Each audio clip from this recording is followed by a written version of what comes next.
didn't really comment much on that amazing surround, because that was just freaking amazing. That comes with practice, really. And if you want to practice your surrounds, I recommend going into the map section of the forums and finding the surround training map. It's actually a pretty sweet map. There is another map. It's like it teaches you how to path, and you have to like, you know, snipe down a unit with one unit and kind of path it with the other. And yeah, that's a pretty sweet map. It's but yeah, those are kind of interesting training maps. It just kind of gets you used to things that you'll do in a game, and you know, practice makes perfect, I guess. And you know, sometimes they're pretty fun, but you know, if you're not doing it to practice, they're not as fun. Thought you should know. So the one great thing about the Beastmaster is actually the Hawk, which, as you can see, is flying around with the human players. But well, it was flying around the human players' base, and it just got destroyed by some riflemen. But you know, you could obviously see that. So here's the Ancient Protector coming into play. Unfortunately, it is going to get killed. But the one thing that Moon does know is that there is an expo going up, even though like his Hawk didn't make it there. He can tell that like putting up the Ancient Protector is kind of a delay tactic, and it kind of forces the human player to build his towers further out at this point. I mean, he could have built them closer, except they would have gotten picked off. Now this is kind of interesting, what Moon is doing here. He's just trying to get a healing scroll, which he's taking a lot of damage doing, and it's kind of risky, but the one thing he does have is a Hawk, so he can tell like when it's a bad idea to try and get some items. Ugh, feeling fantastic. Anyways, Moon is deciding to counter Expo.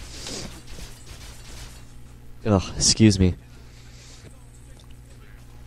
Yeah, so Moon is deciding to counter Expo.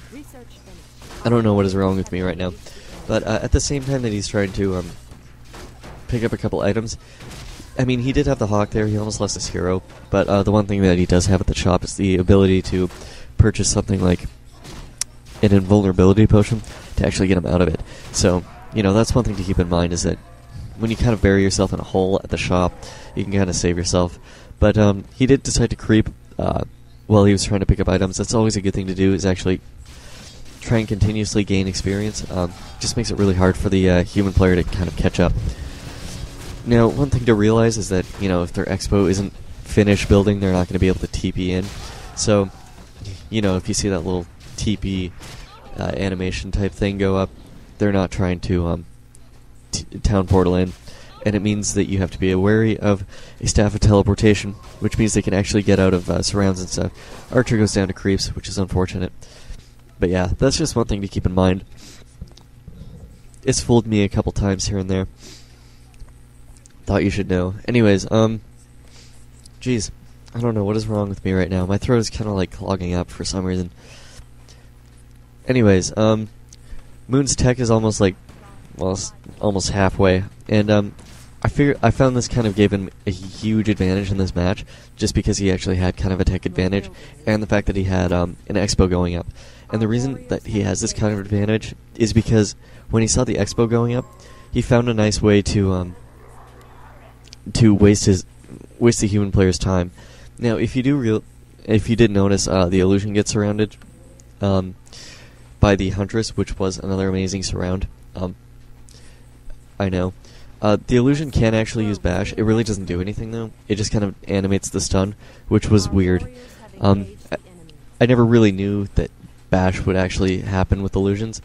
So, interesting use of wisps to try and fend off the Mountain King at the expo. And the reason I found this was a good idea was because it just kind of stops your wisps from being bolted, and it just kind of saves them from dying with, I guess, less micro. So the human player has decided to play a little defensively and just doing some offensive harassment with his Mountain King as opposed to the rest of his army.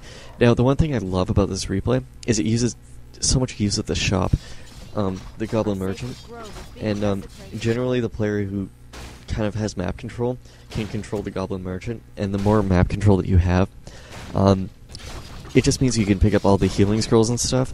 And since there's only one shop, it kind of makes it like, if you have map control and you have the shop, you pretty much win. And with this map, you have to be really competitive when it comes to creeping.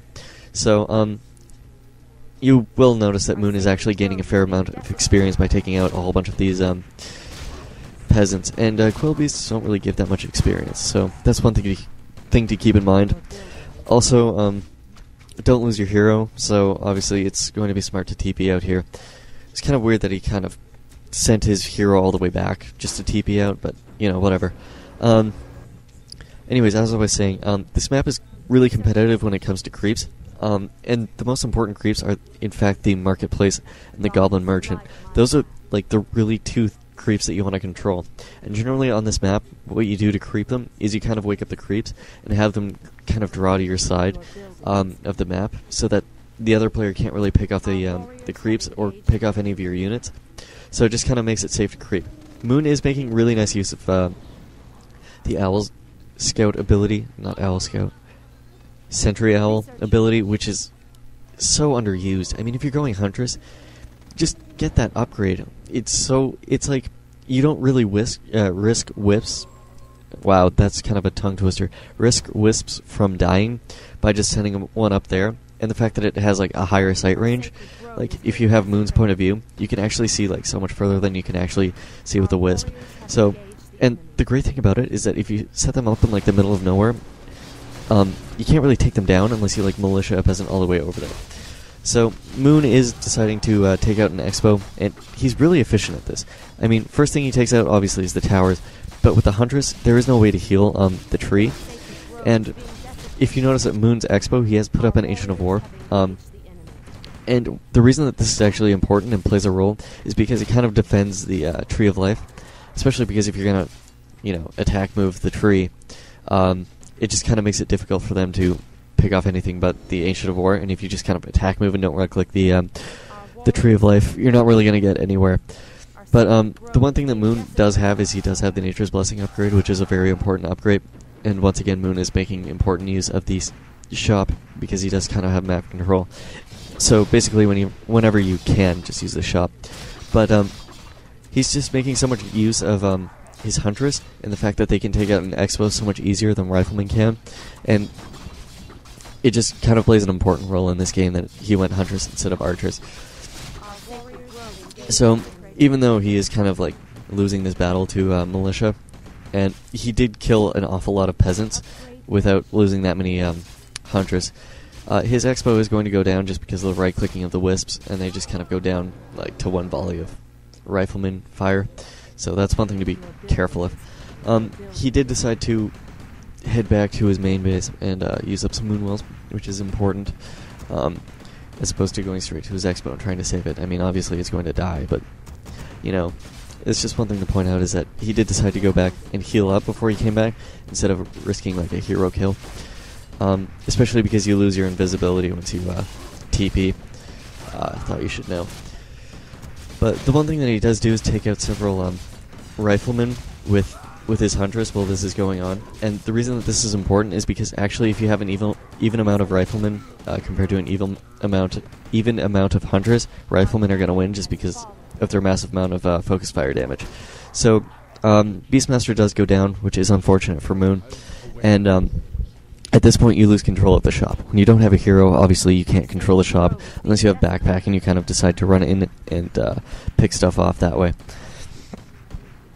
But, not as important. So the human player actually is almost done his tech, which kind of, I don't know, it doesn't play as important of a role, but it just means that he can actually pick up a second hero. And in this case he is going to pick up the Archmage, mostly for Brilliance Aura and for Blizzard. So if you do watch the Mountain King, he has got the Boots of Speed going, and he's just going to kind of keep pressure on Moon's base and try and take out a few buildings here and there. Obviously he can't really end the game. Well, actually he could. He just doesn't have enough time to actually end the game. And Moon being stubborn, he's not going to just be like, oh no, I lost my hero, GG. He's going to wait for his hero to come out before he actually, throws in the towel, if that happens. But one thing that I found was interesting was he didn't decide to go in and go after the shop or the altar, and instead he went for the Ancient of War, which I don't know why you do that. If you take out something like the Altar of Heroes, it kind of makes it